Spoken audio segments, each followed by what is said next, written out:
You're watching 11 Alive Morning News. 11 minutes of nonstop news starts now.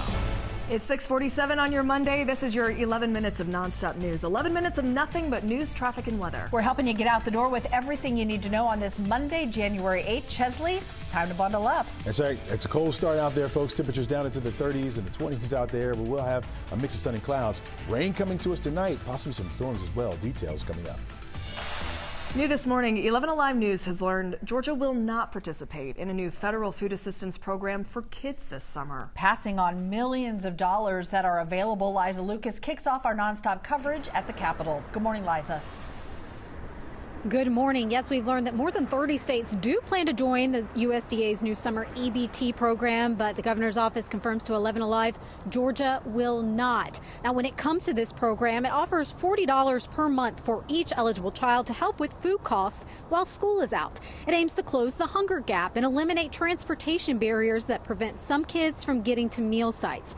It's estimated more than 1 million Georgia kids could have qualified for the program, resulting in potentially $138 million in federal benefits for Georgia.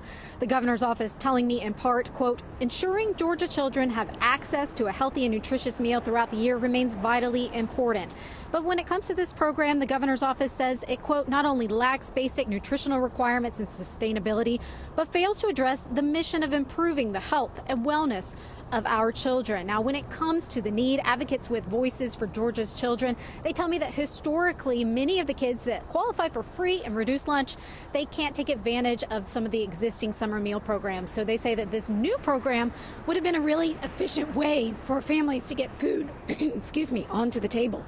Now, Georgia can opt in for future years. We should say it would cost the state about $4.5 million in administrative cost to do so. Sending it back to you.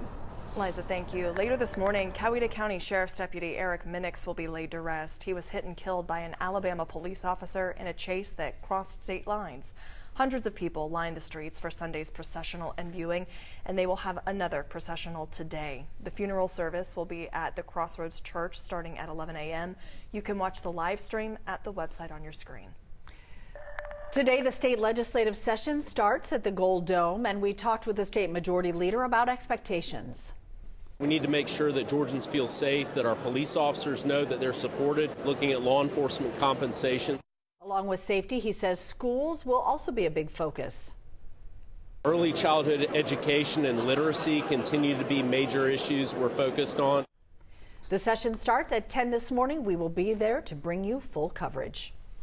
Happening today in Brookhaven, the city's new mayor-elect will make history. John Park is the state's first Asian American Pacific Islander elected to office. Park served for nearly 10 years on the city council and was elected mayor last month in a runoff election. He'll be sworn in today at 4:30 at Brookhaven City Hall. That was a look at your top headlines. All right, Chesley, rain on the horizon.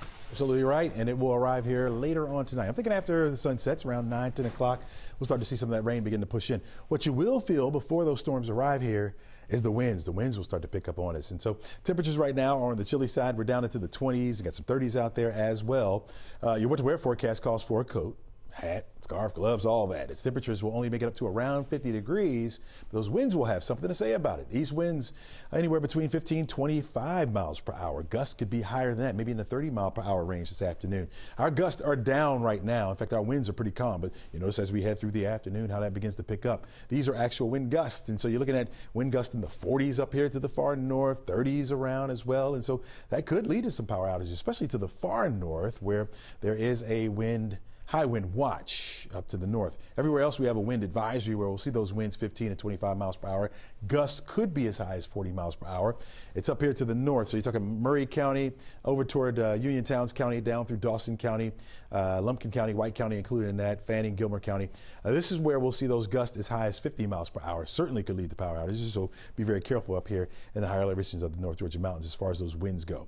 That rain doesn't arrive here until later on tonight. You can see it just now starting to get underway as this storm system continues to push over toward the east. We'll tap into some more of this Gulf moisture and spread some wet weather our way. Could be some severe weather as well. Today, it'll be mainly down here to the south. We'll be watching that. High pressure up here to the north will start to slide to the east and bring in that easterly flow. It's down here to the south. See that tan area there right along our Gulf Coast states? That's where we have a level 3 threat or an enhanced risk for severe weather. Tomorrow, that shifts over the southern portions of our state. We do have the level 1 threat just south of the city of Atlanta. It does include the Athens area. That's a marginal risk for severe weather, followed by the yellow area there, which is a slight risk, or a level 2. That's down toward the Macon area. But our southernmost counties are included in that. And we could see some damaging winds with some of those thunderstorms. Also some very heavy rain, of course, and we can't rule out an isolated tornado, even though our tornado threat is low for now. We're looking at forecast track model. It shows that mix of sun and clouds through the rest of the afternoon. Cloudy skies tonight, and then the rain will follow that. Heavy at times through the overnight, again, with a couple claps of thunder, certainly possible for our morning commute. It's going to be a soggy one. That rain doesn't let up until we get to the afternoon. In fact, by noon, we'll start to see the rain tapering off, and then any leftover moisture could mix with or end possibly as some snow. Not looking at much in the way of accumulations, as it will be ending and get it out of the way. But that rain will be heavy, anywhere between 2 and 4 inches of rainfall possible through tomorrow evening. So we'll be watching for that as well, which could lead to some flooding in our area. This morning, at least 10 people are getting help from the Red Cross after a fire forced them out of their homes. It destroyed several units at the Rosemont on Dunwoody apartment complex in Sandy Springs. Thankfully, nobody was hurt, but that's thanks in part to brothers who jumped into action to help rescue people inside. So we just went there, and the lady screaming over there, just help me, and we just broke that door. Fire officials are still investigating what caused the fire. Happening tomorrow, Vice President Kamala Harris will be here in Atlanta to talk about voting rights. This is the VP's 10th trip to Georgia since being sworn in. She'll head to the gathering spot when she gets into town. In just a few weeks, an Atlanta area bakery will close its flagship location after 20 years. Highland Bakery announced it's closing at the end of the month. The bakery near Georgia State will stay open, as well as the Press and Grind coffee shop in Virginia Highlands. Let's take you live outside to Hartsfield-Jackson International Airport right now, where there are some cancellations and delays after the FAA grounded nearly 200 Boeing 737 MAX 9 planes. This is all an emergency response after a hole blew open during a flight. All jets will be inspected immediately after the Alaska Airlines flight out of Portland had that gaping hole mid-flight. Terrifying, but could have been catastrophic if someone was sitting next to that hole. Passengers say that seat happened to be empty. Pilots made an emergency landing. All 171 passengers on board were okay. And this morning we've learned the missing door plug that detached from the plane was found in a teacher's backyard. All right, we just checked the latest impact of flights in Atlanta. There are 11 delays right now and 8 cancellations. All new this morning, big changes for the Atlanta Falcons. The team has fired head coach Arthur Smith. Owner Arthur Blank made the decision after the Falcons missed the playoffs again. The Falcons lost to their division rival, the New Orleans Saints, 48-17 Sunday. Smith led the Dirty Birds for 3 seasons. They finished 7-10 each of those years. Blank says, in part, Smith, quote, has been part of building a good culture in our football team, but the results on the field have not met our expectations. The team says the search for the next head coach starts right now, but they aren't giving a timeline for when they'll make that hire. Talk about a strong start. Atlanta native tennis player Coco Gauff has just locked in her first win of the year 1 week into 2024. She defended and won her Auckland Classic title in New Zealand.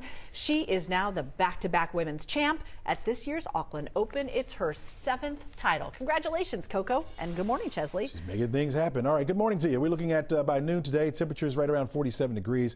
We'll call it mostly cloudy skies or a mix of sun and clouds. That's the way it's going to be for the rest of the afternoon.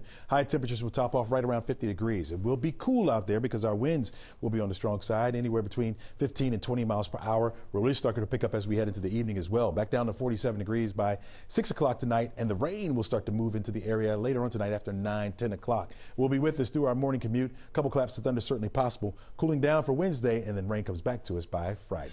A reminder, you can watch us every morning on 11 Alive Plus. You can download the streaming app right now. Stay on top of all the big stories and forecast wherever you live.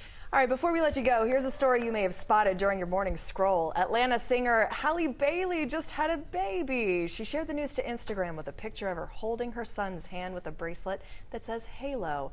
Guys, she kept her entire pregnancy under wraps. That's incredible. Yeah, and she was on the red carpet. She had this beautiful dress with all these big ruffles, and now we know why. Because, I mean, it was a big year for her, right? Little Mermaid, color purple. Yep. Huge. Yeah. But this certainly probably the biggest season of life. Probably, yeah. Somebody had to know.